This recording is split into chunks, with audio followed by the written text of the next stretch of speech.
Hello, habari za wakati huu tena.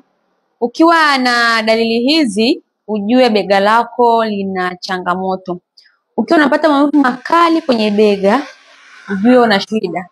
Lakini pia ukiwa unashindwa kunyanyua vitu, lakini pia unashindwa kufanya shughuli kama kuogelea, unashindwa kufanya shughuli kama kucheza tenesi, unashindwa kufanya shughuli kama kupaka rangi, unashindwa kunyanyua mabega, ujue bega lako lina shida.